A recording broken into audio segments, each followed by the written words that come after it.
Well, it's finally happened. Beloved Undertale skeleton Sans has come to Super Smash Bros. Ultimate. No, he's not a wholly original character in his own right, being simply a costume for the Mii Gunner fighter, but that's beside the point. Everyone's favourite character from Undertale is now playable in Smash Bros. Sorry, Undyne. Toby Fox's journey from amateur developer to Nintendo collaborator is incredible. We've previously detailed how Toby made his first game Undertale and the first chapter of its successor, Deltarune. But how exactly did Toby's work in Game Maker Studio lead to his inclusion in one of gaming's most celebrated fighting games? Believe it or not, this is all thanks to you. Provided you're a fan of Sans. That is, if you don't like Undertale, don't worry, this isn't your fault. But also, why don't you like Undertale? And why are you watching this video? In April of 2015, before Undertale had even been released, Nintendo asked fans to submit suggestions for characters to be included within Super Smash Bros. Requests began flooding in, with Western fans particularly demanding characters like Ridley, King K. Rool, and Banjo-Kazooie. So that seems to have worked out nicely. Apparently I was the only person gunning for Alex Kidd. When, in September of the same year, Undertale was released, fans immediately began to wonder whether Toby Fox's love letter to Earthbound could also feature in Smash Bros. In some way. It took a few years for this movement to really gain traction, but slowly the memes spread far and wide. Nintendo fans in their thousands began calling out for the inclusion of Sans in the game. Meanwhile, Toby Fox was living his best life. In January of 2018, while in Tokyo, Toby got to meet Shigesato Itoi, the creator of Earthbound. Shigesato is a very famous creator in Japan, having worked on a variety of different successful media projects beyond Earthbound, so he could almost be forgiven for overlooking a game like Undertale. Not so though.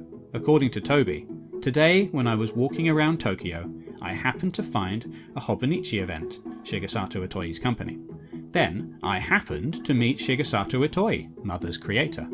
He told everyone I was an awesome game designer. I'm happy.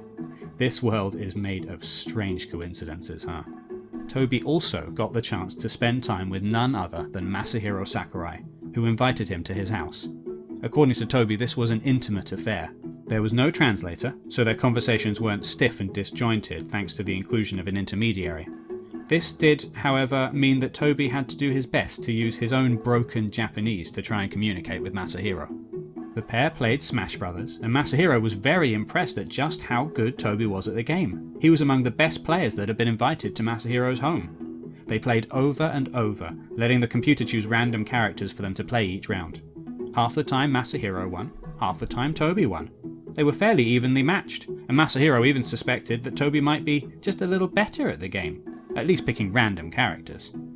When their time together was over, Masahiro personally drove Toby home. As they travelled, they listened to a CD of music from Super Smash Bros. And they laughed and joked. Toby decided to name Masahiro's card the Batmobile, which, sure, why not?